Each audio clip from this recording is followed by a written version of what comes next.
Hai pecinta sepak bola tanah air. Kali ini Timnas PES akan menyajikan berita pilihan untuk kalian. Di antaranya,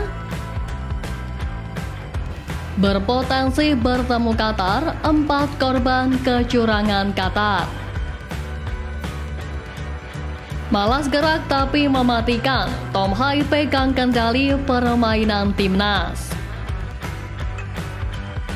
STY tantang Son Heung-min di babak ketiga kualifikasi Piala Dunia. Mental baja Ramadhan Sananta mau bersaing dan kembali ke Timnas. Jadi simak terus berita Timnas PES selengkapnya.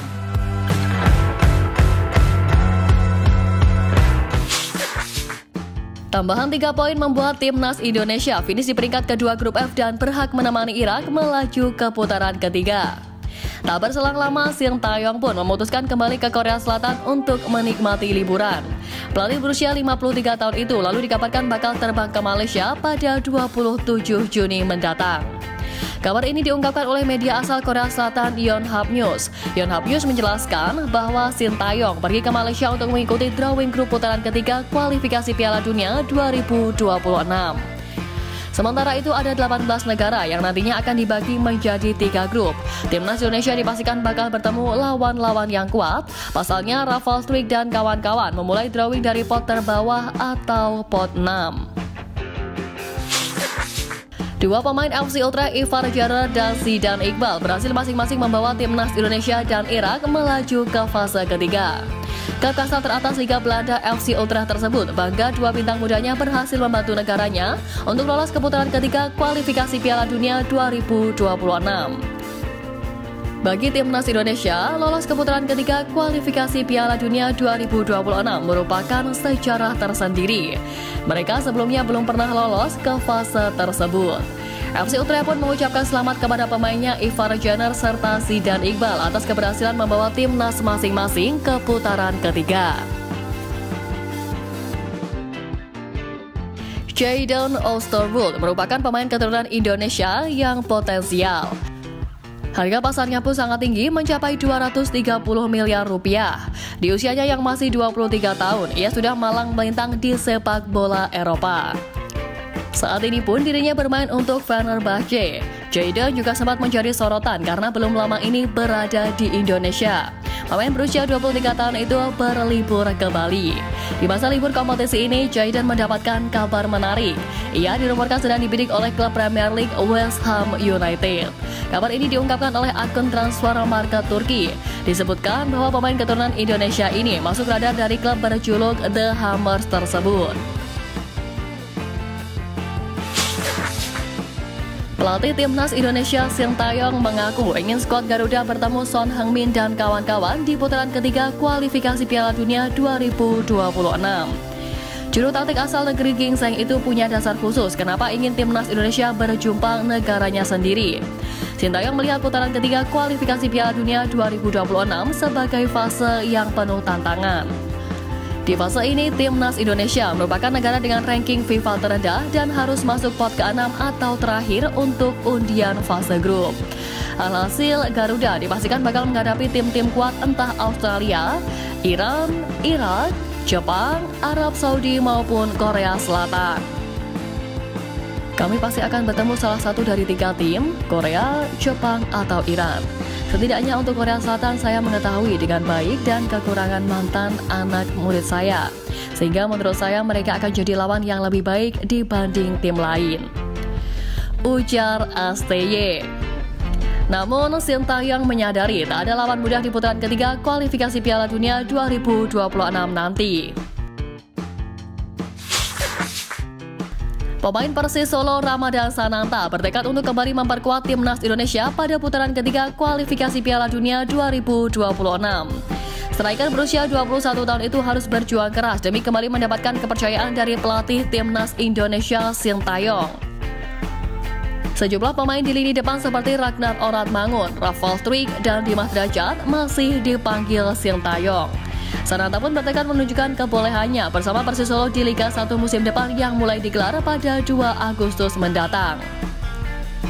Saya harus memberikan yang terbaik di Liga 1 musim depan. Saya harus belajar apa yang menjadi kekurangan saya, kata Ramadhan Sananta. Ramadhan Sananta memang merupakan nama yang sering dipanggil ke timnas Indonesia oleh Sintayong. Namun saat ini, ia seperti tersingkir dengan banyaknya pemain-pemain keturunan di timnas Indonesia. Performa timnas Qatar kembali jadi sorotan. Tim yang dinilai selalu mendapat bantuan wasit ketika melakoni pertandingan hingga menimbulkan banyak korban. Memang belum bisa dibuktikan apakah Federasi Sepak Bola Qatar telah menyogok wasit atau tidak, meski banyak indikasi yang mengarah ke sana. Beberapa tim menjadi korban keganasan timnas Qatar saat bertanding, bukan karena kualitasnya, tapi karena kekuatan dalam hal lain yang berpengaruh ke perangkat pertandingan.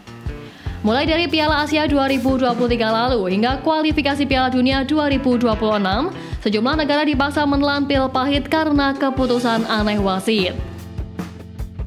India menjadi korban teranyar Qatar, tepatnya dalam lanjutan kualifikasi Piala Dunia 2026 yang dipimpin wasit Kim Woo-sung.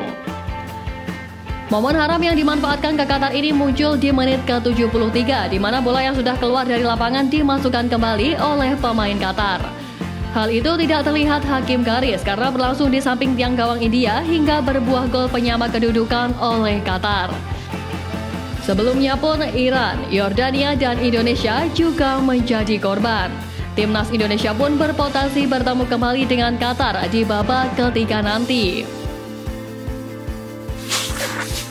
Tak hanya mencetak gol, penampilan seorang Tom Hai juga menjadi kunci tersendiri dari permainan timnas Indonesia.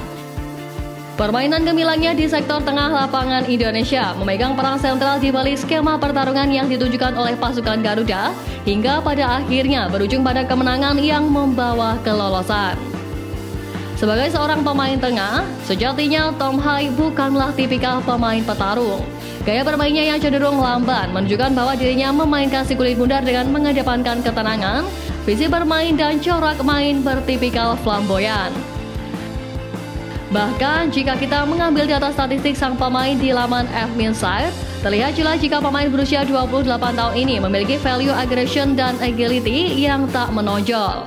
Namun demikian, sang pemain memiliki kelebihan dalam hal determinasi yang membuat dirinya tak akan berhenti bergerak meskipun tak melulu dengan cara berlari. Hal ini juga terlihat saat dirinya turun bermain di laga melawan Filipina lalu. Bermain selama 90 menit, Hai menunjukkan permainan yang jarang kita temukan dalam diri pemain Indonesia, yakni jarang berlari. Bahkan dalam beberapa momen kita melihat dengan jelas Hai memberikan umpan-umpan matang kepada rekannya dengan cara berjalan atau malah berjalan santai layaknya bapak-bapak kompleks bermain fun football. Pun demikian ketika Hai mencetak gol, alih-alih berlari cepat, Hai justru berlari seenaknya sembari memikirkan angle yang tepat untuk menjebol gawang Filipina. Menjadi pemain berkelas tak melulu harus memiliki kecepatan. Meskipun lambat, namun jika hal itu bisa disubstitusi dengan skill-skill lainnya, maka seorang pemain bisa memiliki kualitas di atas rata-rata.